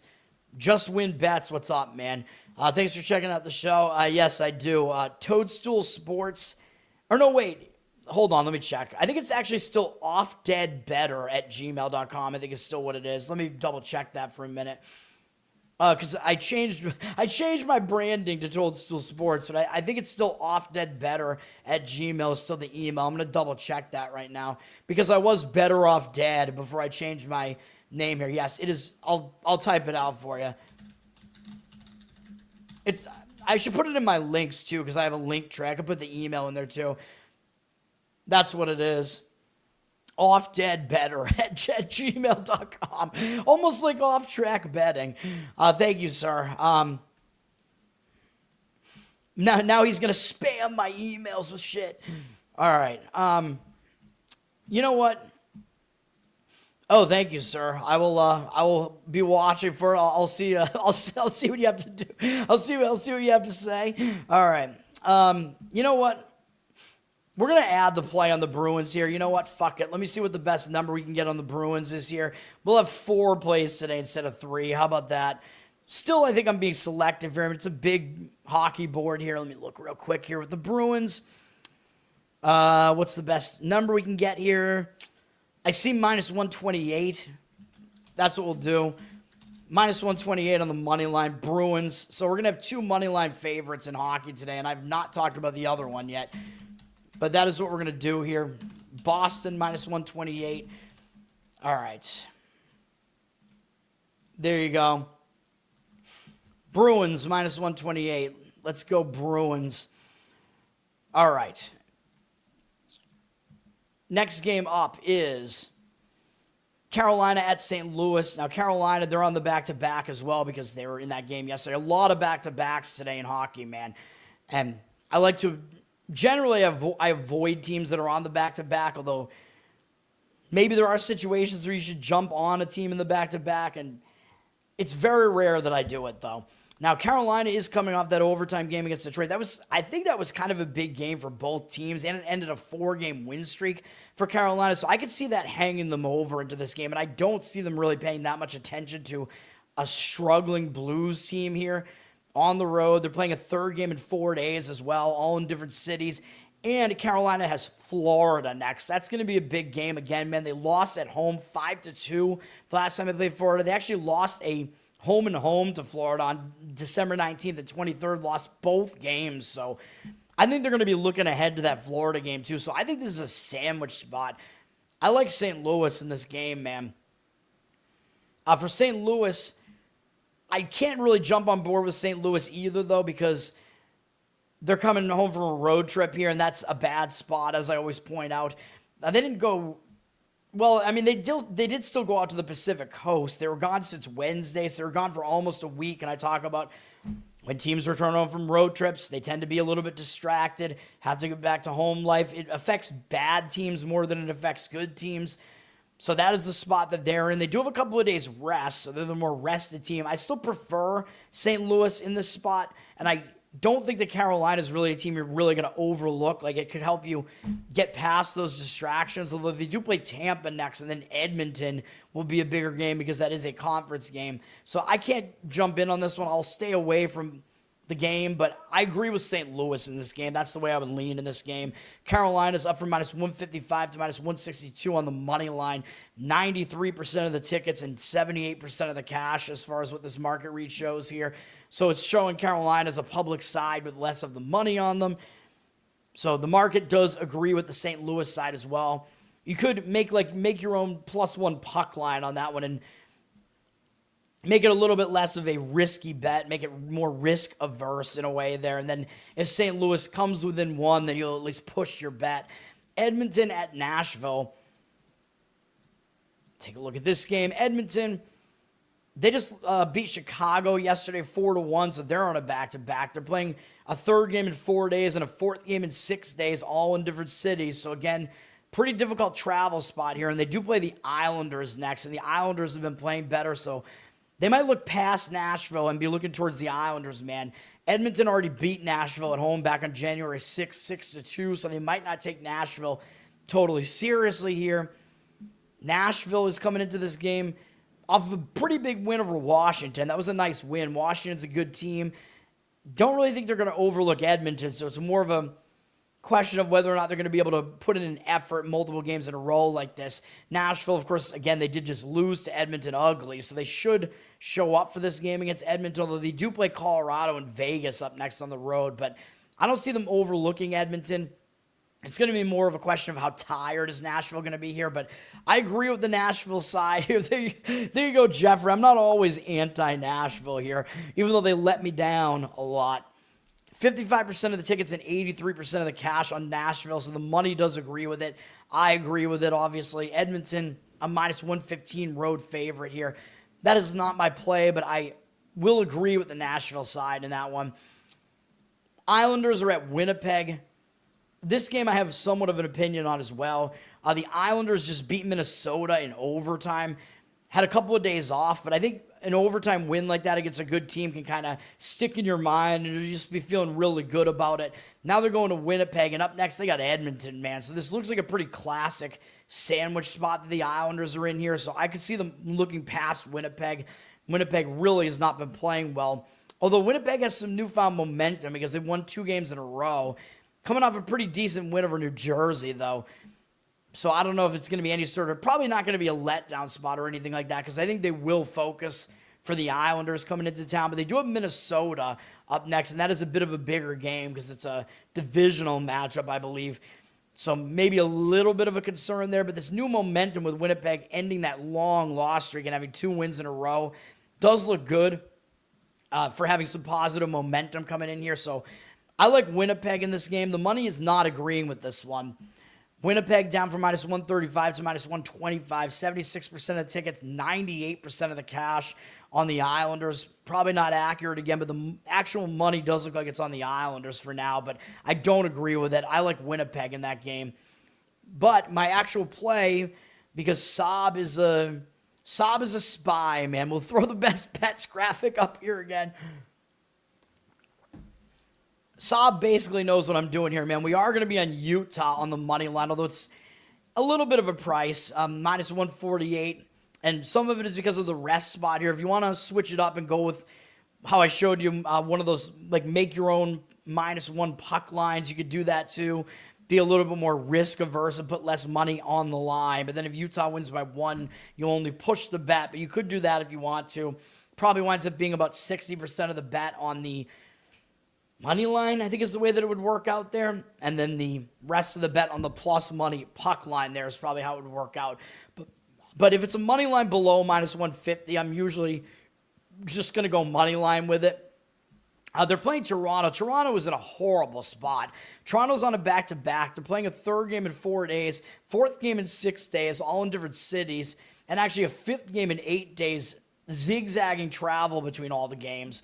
So back on the 8th, they beat Philadelphia in overtime on the road. They came back home, shut out Vancouver on Saturday, and then yesterday they went to Colorado and beat them in overtime.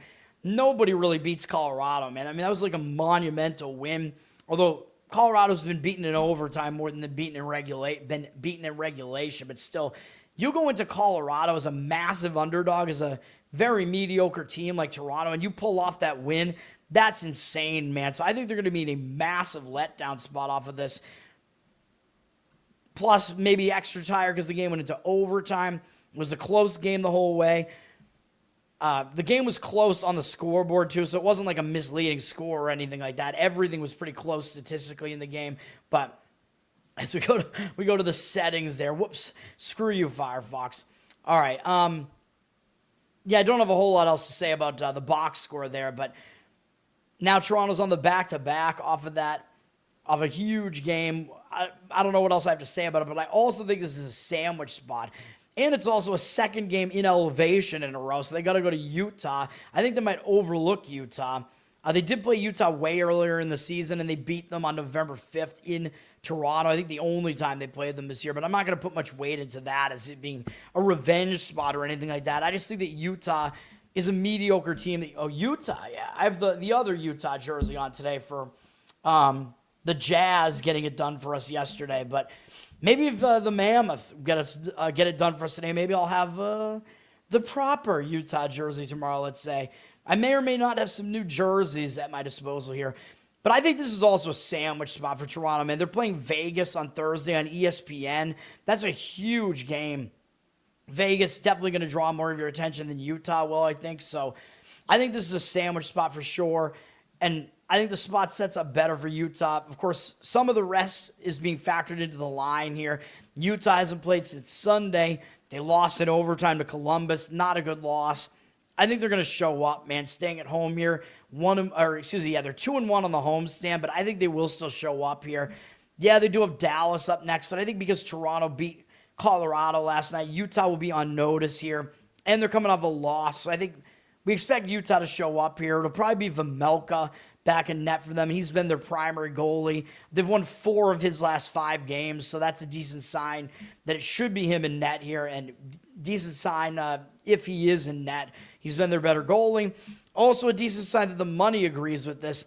You might get a little bit of a cheaper price, actually, on Utah. I'll go look in a second. Utah down from minus 155 to now minus 144, but they're getting the actual money on them, I believe. 68% of the tickets are on Toronto. 65% of the cash, though, on Utah. So it looks like the actual money is on Utah in kind of a pros versus Joes scenario. Toronto's been playing better, so the public is going to want more to do with Toronto here, but Toronto's not that good on the road. 7-10-2 on the road, despite what they did yesterday. Utah a little bit better at home, 11-7-2, so a little bit of a home road split there in favor of Utah and against Toronto as well. So I like Utah in that one, obviously. And then let me see if there's a better price on it right now. Because again, I just throw these into the system before I kind of figure it out. I see minus 145. It's not too much of a difference, but it is at least something. I mean, every little bit counts, right? You want to get the best number that you can, so. All right, let me, I'll adjust that. So it looks like that's the best number you can get right now as I give this out, so not much of a difference really, though. So that's it. Let's go with Utah, baby. Utah tonight. Okay, who do I root for? What do I do? Root for Utah! Utah! Let's root for Utah, baby. The best jersey, what, you like the Mammoth jerseys, or you mean this Jazz jersey? I like this look with the Jazz. It's like it blends the old and the new. Because you remember the Utah Jazz 90s? This was the font that they had, and they had this like mountain jersey like this. Well, now they're back to using a jersey that kind of looks like this. So I like that, and I like the purple with like teal blend. Like, I like that too. It's like we're back in the dude. I was a child of the 90s. I was watching the Utah Jazz in the 90s. You know, even though we don't want to talk about Karl Malone, the mailman delivering his package to underage girls, but I liked how that team played. I was a fan of John Stockton, you know. Yes, that's part of the reason why I wanted a Jazz jersey, just because of the freshness of it, because it looks, it's 90s fresh, baby. It looks like that 90s Jazz logo again. And then,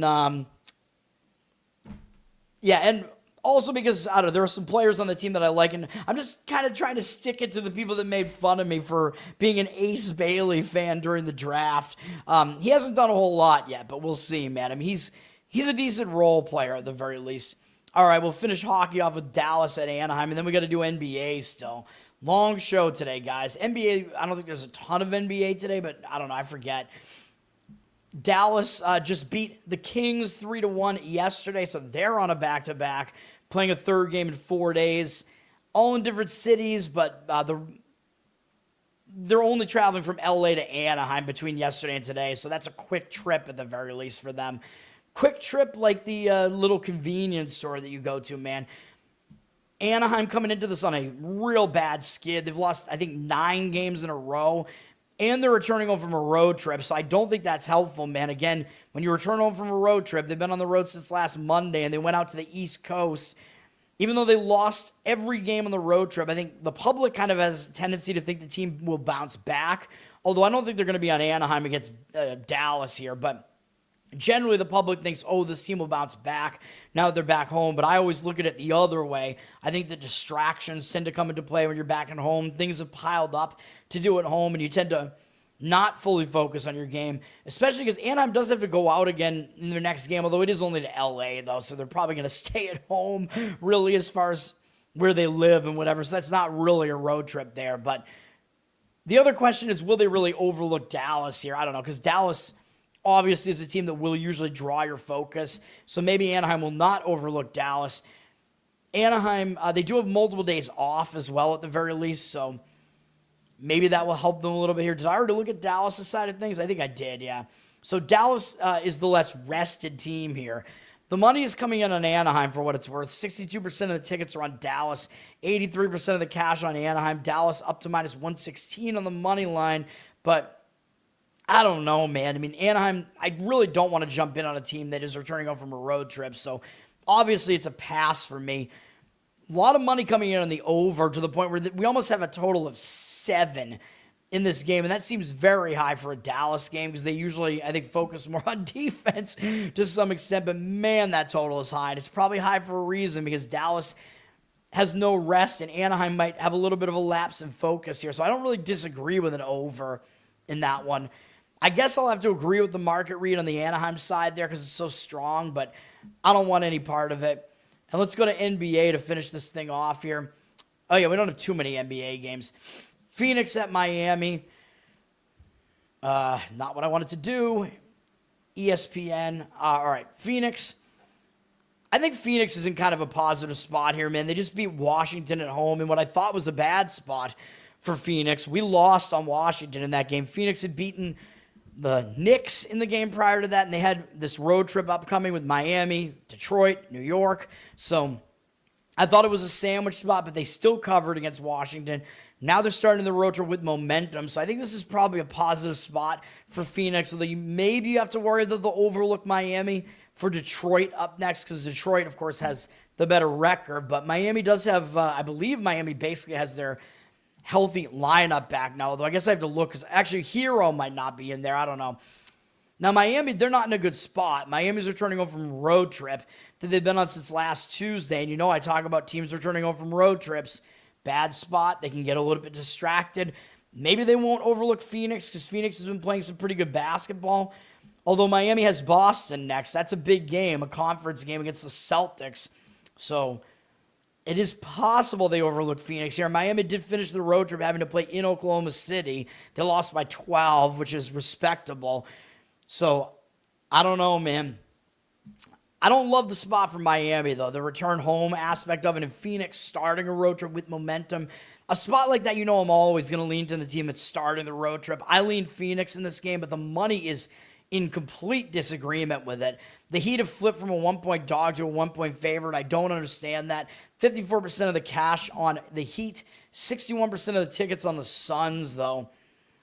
I don't understand why. I mean, for me, my situational read on this is Suns, and it was one of my stronger reads on the NBA board, but seeing the market looking like this, it's not confirming my thoughts on it at the very least. Sometimes I will fade the market read if I feel strongly about it, but this one I'm not strong enough on it, but I do like the Suns in that one.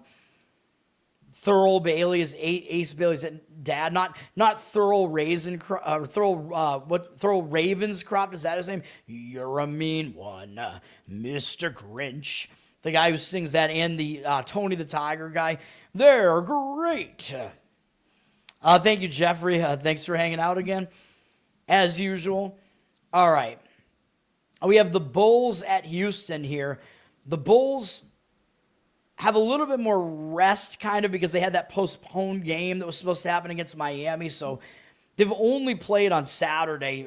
That's the only game they played since last Wednesday. So pretty rested Bulls team coming in here. They beat Dallas, used that rest to their advantage, and beat Dallas on Saturday. Now they're coming in. They're not going to overlook Houston, obviously, but it's probably a little bit of a difficult spot to go in there to Houston. But Houston's returning home from a road trip. So Houston has been on the road since Wednesday last week. They went out to the Pacific Coast. They lost all 3 games horrendously. 2 games in a row against Portland. They screwed us. They didn't zigzag, and we lost in the middle game there. On the second game against Portland, we lost on Houston. They blew the game, and then they had a horrible performance to finish the road trip against Sacramento. I don't know what that was for Houston there. Durant didn't make the stat sheet. I don't know if he was out for that game or what, but bad game. But again, the public's probably going to have a tendency to think, well, Houston's going to bounce back here because now they're back at home. And again, I look at it the opposite way. They've been away for a while. They're back home. They might get distracted, have stuff to do at home. Chicago hasn't been playing that well. I think Chicago's still without Giddey. So a team that you might overlook, and Houston plays Oklahoma City and Minnesota in their next 2 games. Those are bigger games, so I do not like the spot for Houston here. I think it's Chicago or pass in this game. I'm passing, but I like Chicago here. Let's see if the market agrees with me on this one. But we also got to look at we got to look at the personnel. Giddey is still out. Kobe White looks like he's listed as out as well. He's not playing either, so it's going to be a shorthanded Bulls team here, although what else is new? So what are we looking at for the market read here? The money's all coming in on the Rockets, man. 61% of the tickets, 84% of the cash on them. They're up from 12 to 13. But again, I'm going to disagree with the market on both of these games I've talked about here so far. I would play the Bulls plus the points or pass on the game. Total dropped to 224.5. Probably a lot of it because the Bulls have their top 2 scorers gone in the game, but the lower total at least means it's a little bit more advantageous to take the points. That is what I would do in that game, but I'm staying away. And let me look at always got to look at the personnel in these games, man, for the NBA. Jalen Green is still out for Phoenix, although I think he's been out for a while. And then Miami looks like they pretty much have a full roster here, so not really a whole lot going on here. It looks like they will have Hero and Adebayo playing and whatever. Both guys have been back for a bit. Minnesota at Milwaukee. Minnesota, as ESPN, dude, I hate this hover over thing where it brings up the menu. Screws up what I want to do. I'm clicking too fast. Minnesota just beat San Antonio, man, so they could be in a bit of a sandwich spot here. That was a big win over one of the top teams in the West against San Antonio. Now they're going to Milwaukee, and yeah, they're starting a road trip with momentum, technically, usually a positive spot, but are they really going to focus on Milwaukee, even if Giannis is there? Again, after Minnesota beat San Antonio, and their next game on Friday is an ESPN game at Houston, and then they play San Antonio again? I don't think so. They're in a Texas brisket sandwich here, man. This is a bad spot for Minnesota, so Then I'm going to look at the Milwaukee side here, and unfortunately, Milwaukee is returning home from a road trip, and it's one of these road trip returns where they have one game at home, and then they go back right out on the road again. So it's a bad spot for Milwaukee as well, because that road trip return, as I always say, you can get distracted, you have to get back to home life again, but it's even worse when you only have like one day to do it, and then you have to get back right out on the road again.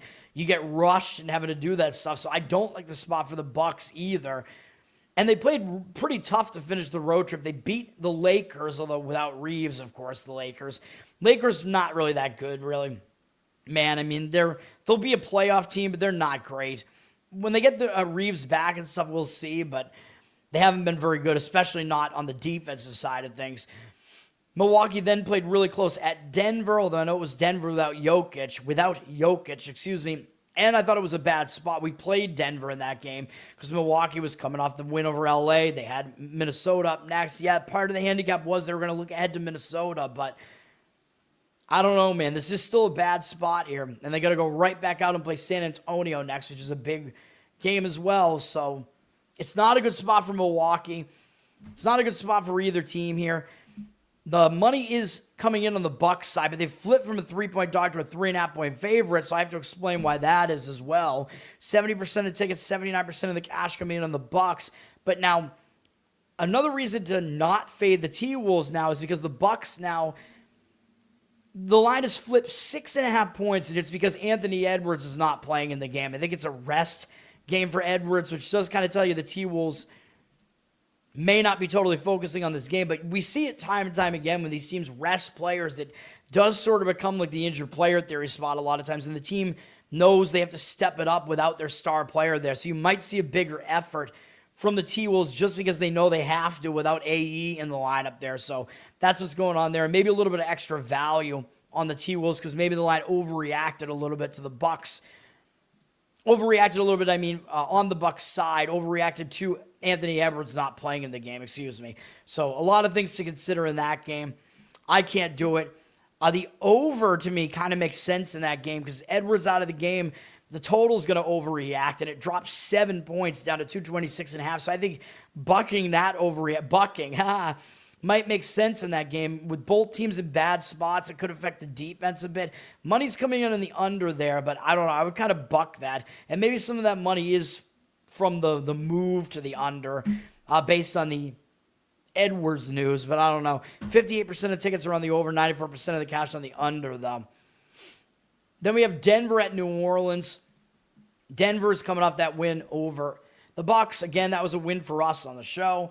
So I'm happy about that. Now, they do start the road trip here with momentum, but they do play Dallas next on ESPN tomorrow. So that may be a little bit of a look ahead. Very easy to overlook New Orleans, man. And coming off a nice little win over Milwaukee as well for Denver. Now, New Orleans, they're not playing well, of course, and they're returning home from a road trip here. They've been on the road since Wednesday. Wasn't a long road trip, though, distance-wise, whatever. They stayed... they went out to the Eastern time zone, and that's all they did. Now they're coming back to New Orleans, which I believe is the Central time zone. And they may not overlook Denver, even though it is Denver without Jokic. New Orleans does only play Brooklyn next, but it is still technically a return home spot where distractions can come into play here, so I don't love that. The money is saying Pelicans, though, and I don't really disagree with it. Nuggets down from 3.5 to 2.5 here. They're public. 66% of tickets, only 60% of the cash. You know the public is fading the Pelicans pretty much game in and game out. Although I think they're maybe not quite as bad as their record looks. I'll agree with the market read on that one towards the Pelicans slightly, but don't want anything to do with it. The big game of the night, the first NBC game, is San Antonio at Oklahoma City. This is a triple revenge spot for Oklahoma City, man. San Antonio, they're coming in off that close loss to Minnesota. They're playing a third game in 4 days, all in different cities, so the travel spot is tough. They beat Boston in Boston on Saturday. Back-to-back on Sunday, they played a close one and lost in Minnesota. Now they're going to OKC.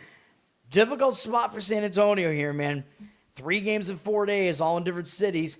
Yeah, they're going to get up for a game against OKC, but I think OKC wants this game more probably. OKC is just staying at home. They have a little bit more rest here. And again, San Antonio is, I believe they're the only team to beat Oklahoma City that Oklahoma City has not also beaten during the season because Oklahoma City did beat Charlotte. 3 of their losses. So Oklahoma City has 7 losses. 3 of them are to San Antonio. One was to Charlotte. They did beat them as well. One was to Phoenix. They've already beaten Phoenix. One was to Minnesota. They've already beaten Minnesota. And one was to Portland, and they beat Portland. Of course, we had them in the revenge spot against Portland.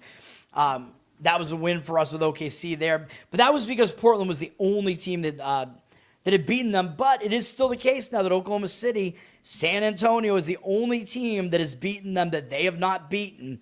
So I do think this is big. San Antonio beat Oklahoma City during the NBA Cup, so they beat them on a neutral. They beat them in San Antonio before that. And then I really thought Oklahoma City was going to beat them back at home. And I think we did lose the NBA Cup one, but they played back at home. The NBA Cup game was first, actually, am I mistaken? That was a close 2-point loss. Then they lost at San Antonio. Then I played them on Christmas, my only play on Christmas, the zigzag spot right after playing San Antonio and seeing what adjustments Oklahoma City could make. And they still lost outright in Oklahoma City. So San Antonio's beaten them in every different place. And I think they actually play them 2 more times because the NBA Cup is always just extra games. So they do still have to play San Antonio again on the road at some point. Yeah, that's February 4th they do. But I think Oklahoma City's got to get this thing, man. San Antonio beat them the last time they were here. I believe the line in that game was, what was it, about 10.5 maybe for the Thunder. And I think you're actually getting value on the Thunder here now because they're only an 8-point favorite here now. So there might be a little bit of value there, getting a little bit of a cheaper number on the Thunder. And we know how good they are at home. They win by an average of probably still about 17 to 18 points at home. So the Thunder, they do quite well at home. 61% of tickets, 68% of the cash on the Spurs, though. Some money coming in towards the Spurs, but I don't agree with it, man. Although the public might have a tendency to want to play the revenge angle here as well. But I think it's got to be OKC or pass in this one. I think it is a big game for them. So that is what I would do. Putting your life savings on it. Obviously, I'm going to recommend, I know you're not being serious, but obviously I recommend against doing that. Bet only what you can afford, man. That's the whole thing. It's discipline. If you want to add Oklahoma City to your card, make it a play that's somewhere between 1%, 2%, 3% of your bankroll. Basically, that's what basically all of your plays should be, unless it's the absolute strongest play. Very rare situation where you might want to ramp that up to 5. I never really do that. I was always doing 3%, 3%, 3% for everything. So it basically, it became just a unit size. Atlanta is at the Lakers, excuse me. I always just say LA because it's easier to say it, but we got 2 LA teams in basketball, and I do not like the Lakers, obviously, as a Boston fan. Atlanta got a win for us against Denver back on Friday. They crushed Denver, and then they went into Golden State and beat them by double digits, too. So Atlanta playing pretty well here on this road trip. I don't think they're going to overlook the Lakers, though. 2 pretty good wins for Atlanta, but it's not a spot where I feel that they're going to overlook their opponent because the Lakers are still the Lakers. Lakers have lost 3 games in a row, though. Lakers are coming home just from a single game road trip to Sacramento, and boy, that was an ugly game. They're on a back-to-back, the Lakers are, but they did have multiple days off prior to that, so the rest isn't horrible for them because they had 2 days off prior to yesterday's game at Sacramento. That was a horrible game, man. Ugly game for them. I don't know if they rested guys. I know they're still without Reeves, whatever, but I might lean to the Lakers here just because that was an awful game. I know it's a back-to-back, but it might be a spot where it makes sense to lean towards the Lakers here. The Hawks have flipped from a 1-point dog to a 3-point favorite, though. 56% of tickets, 67% of the cash on them. I don't really agree with that. I would probably take the points with the Lakers if I was going to do it. I don't know what's going on with that number in this game, though, man. It looks like Porzingis is not playing in the game, although what else is new? He's got issues. He's going to be out for the Hawks. It looks like maybe the line has moved on the Hawks because of all these question marks on the Lakers here. LeBron is a question mark. We don't really see anything about whether LeBron is playing or not. An issue with his foot. Luka has a thigh issue. Don't know if he's playing. He looks pretty questionable, actually. So I don't know, man. So I think because of all these question marks, that's why the Hawks have moved up on the line. But I think, honestly, if you get this mash unit of a Lakers team and the line moves up further, you might be definitely getting some value on the Lakers here, man, as a home dog. We'll see, but I'm not going to touch the game. Just way too many question marks right now, too. Obviously, we know that Reeves is out still for the Lakers, but there's a lot of weirdness going on in that game. And then Atlanta, I don't know, how's McCollum been doing? Because they picked him up in that trade, but I think he's been more of a bench player since they got him. He hasn't played yet for them, I guess. Oh, no, wait. No, he has, right? Because this thing is just all out of whack. Did he play in the Golden State game or not? Hang on. Because this is the last game they played. Yeah, he did. It's just he didn't play that well, but he did come off the bench. He only played 24 minutes. He was off shooting, but, we'll see how he integrates into the lineup here. But I don't think McCollum being there matters that much. But ESPN has that thing totally messed up where it doesn't show you when he actually came over to Atlanta. So Portland is at Golden State on NBC and Peacock to finish off the slate here. Dude, I mean, that is such a downgrade.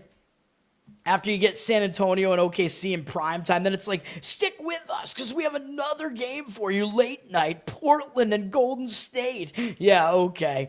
The under 500 Portland Trailblazers with half their team injured against the Golden State Warriors with half their team being 40 years old. The Portland Trailblazers, they just had a close game against the Knicks, man, and it ended a win streak for the Blazers. Blazers are on a nice little run here, beating Houston twice and then playing pretty close against the Knicks before falling short. And that also ended a win streak for them. So I think they might be a little bit hungover coming into this game, man. When you lose a win streak, sometimes it hangs you over. Big effort game against the Knicks that they're coming off of. So I would look towards Golden State in this game. Golden State just lost at home against Atlanta. Not a good game for them. Debatably, they could look ahead maybe to the Knicks here, but I just don't think they're going to overlook this game. They lost the last time they played Portland on the road. I don't know if that matters that much. Back in mid-December. Not late December. Late December. Back in 25. The Golden State Warriors will no longer be alive because their players are really old. All right.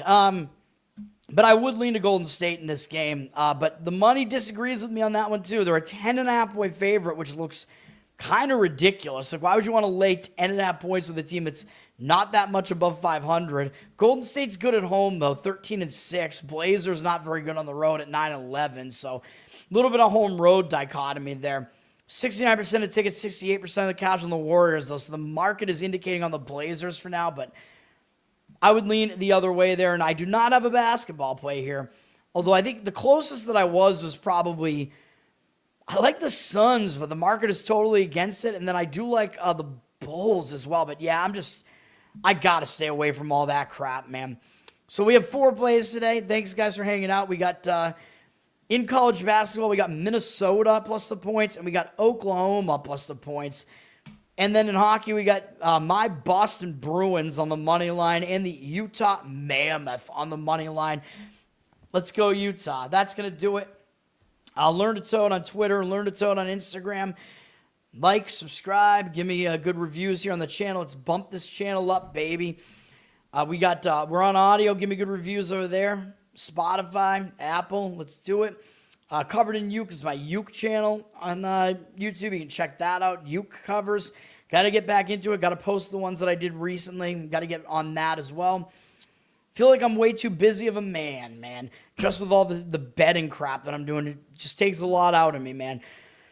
What else? We have, patreon.com/LearnToToad. You can throw me some support there. It is mostly support, but yes, I will respond to requests for Uke covers. I still got to get on a couple of these recent ones. I know it takes me a while when I don't know the songs that well, especially.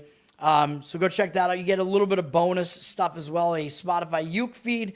Maybe I should start doing some bonus betting content on there too. I don't know. Paywall, the bracket streams. I don't know. And then Loser Cast will be on tonight. Check that out. I got to figure out a loser for this week, although I feel like probably we're all gonna want to nominate one particular loser this week. So I might have to have a backup plan, a plan B. We'll see what happens. But Losercast, check it out tonight. It'll be on YouTube, I believe, as usual. Though, if we stayed just on YouTube, we're gonna get banned, man. So I've been telling Leighton we gotta simulcast to Rumble, man. He's like, I hate Rumble. I'm like, come on, man, let's do it. But check it out. I think it was funny last week. Hopefully it will be again. That's going to do it. I appreciate it, guys, and I'll be back tomorrow probably. I got to see how big the Wednesday college basketball board is, man, because it takes a lot out of me to do all the college basketball. We'll see if I want to do it tonight instead of tomorrow morning. But that'll do it for now, at least. Peace.